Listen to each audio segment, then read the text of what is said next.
रज़िया अभी 3 साल की ही थी कि उसकी माताजी का देहांत हो गया। इसलिए रज़िया के पिताजी ने अपने जीवन का मकसद और अपनी सारी खुशियाँ सिर्फ़ अपनी बेटी रज़िया को ही मान लिया था और अपनी तमाम ज़रूरतों और खुशियों को दरकिनार कर हमेशा रज़िया की ज़रूरतों और खुशियों को ही अहमियत देते थे। उनका बस एक ही सपना था कि रज़िया जब ब्याहने लायक हो जाएगी तो रज़िया की शादी बड़ी धूमधाम से करनी है। अब उन्हें बस उस पल का इंतज़ार था जब वो अपने हाथों से अपनी बेटी रज़िया को डोली में बिठा के विदा करेंगे। रज़िया के पिताजी ने समय से पहले ही रिटायरमेंट ले ली थी ताकि उसकी परवरिश में कोई कमी न रह जाए। समय के साथ साथ रज़िया बड़ी होते गई और उसके पिताजी उम्रदराज। आज सुबह से ही रज़िया के पिताजी की तबीयत खराब थी। रज़िया को कॉलेज भेजकर उन्होंने सोचा कि कुछ देर आराम कर लेता हूँ। उनकी आँख कम लग गई, उन्हें खुद ही पता नहीं चला। अचानक उन्हें रज़िया की आवाज़ सुनाई दी कि अब्बा, अब्बा उठो, अब्बा देखो। उन्होंने जैसे ही अपनी आंखें खोली तो सामने रज़िया दुल्हन के लिबास में किसी लड़के का हाथ अपने हाथ में पकड़कर खड़ी थी। उन्हें लगा कि शायद वो कोई सपना देख रहे हैं। रज़िया ने फिर कहा कि अब्बा देखो, मैंने आज शादी कर ली है और ये मेरे पति हैं। एक पल के लिए तो उन्हें लगा कि उनके पैरों के नीचे से किसी ने ज़मीन ही खींच ली। वो चाहकर भी सामने खड़े सच को देख और समझ नहीं पा रहे थे।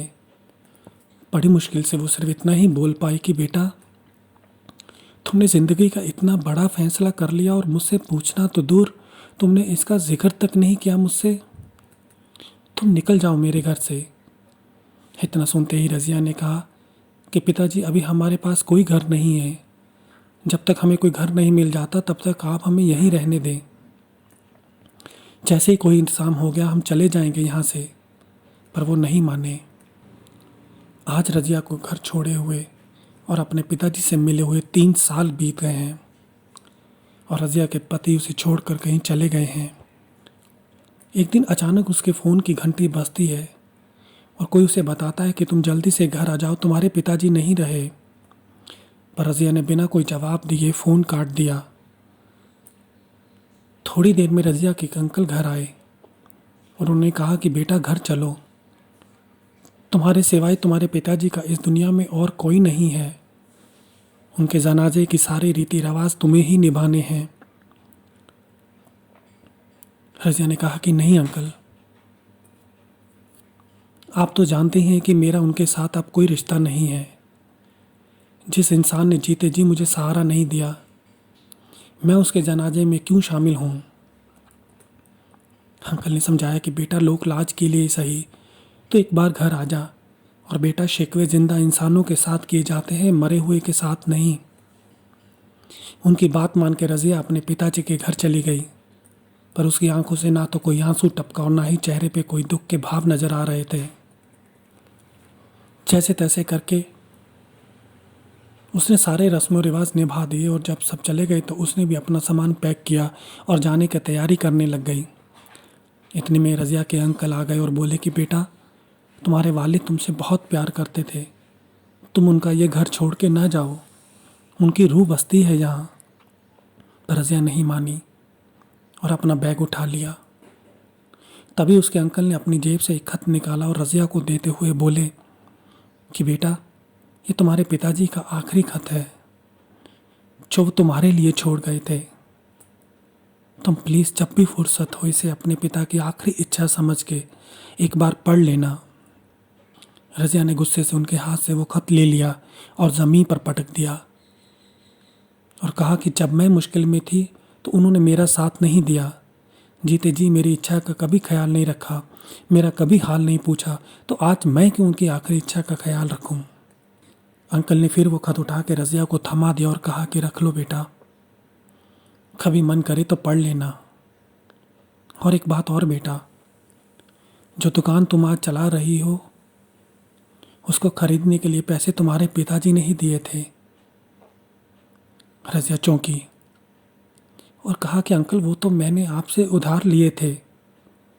तब अंकल ने कहा कि बेटा, वो देने वाले हाथ ज़रूर मेरे थे पर वो पैसे मेरे नहीं थे, तुम्हारे पिताजी की ही थे। पर उन्होंने कसम दी थी कि ये बात मैं तुम्हें कभी ना बताऊं। इतना कहकर अंकल तो चले गए, पर रज़िया कुछ सोच में पड़ गई और वो खत अपने पर्स में रख के वहाँ से चली गई। बहुत दिनों बाद उसके मन में जाने क्या आई, उसने अलमारी से अपना पर्स निकाला और उस खत को ले निकाल के पढ़ने लग गई। खत का पहला शब्द था, मेरी प्यारी बिटिया। बिटिया, मैं जानता हूँ तुम मुझसे नाराज़ हो,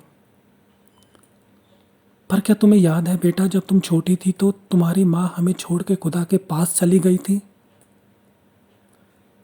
तब मुझसे जुड़े हर इंसान ने मुझे बहुत समझाया कि मैं दूसरी शादी कर लूँ, पर मैंने अपनी खुशियों और ज़रूरतों को अहमियत ना देते हुए, तुम्हारी ज़रूरत और खुशियों का ख्याल रखते हुए दूसरी शादी नहीं की,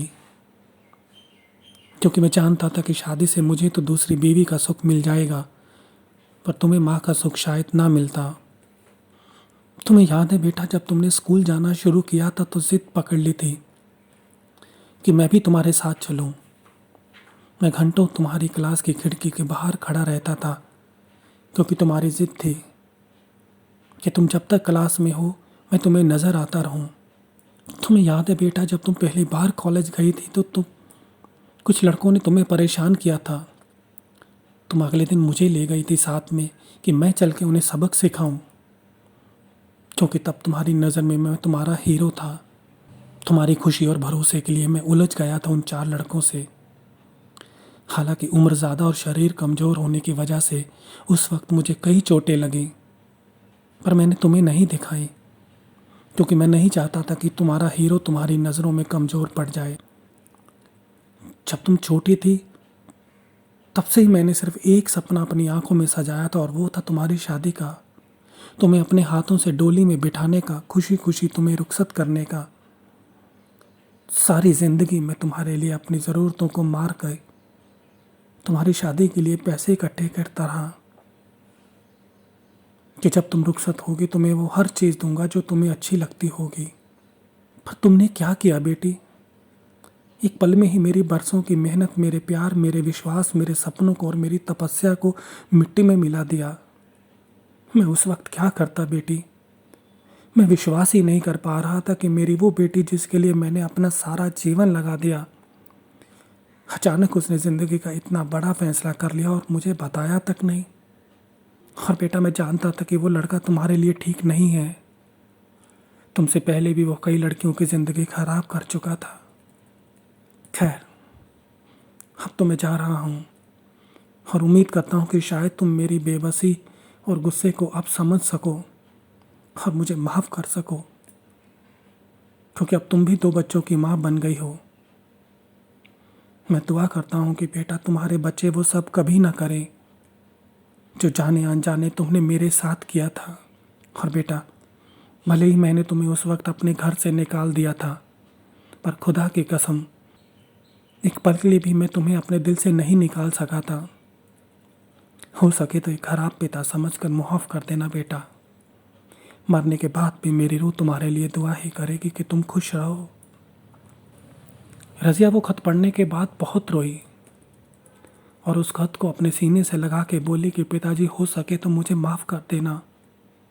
मैंने अपनी कच्ची उम्र और 4 दिन के प्यार के लिए आप जैसे फरिश्ते का दिल दुखाया, जिसके लिए शायद खुदा मुझे कभी माफ़ नहीं करेगा।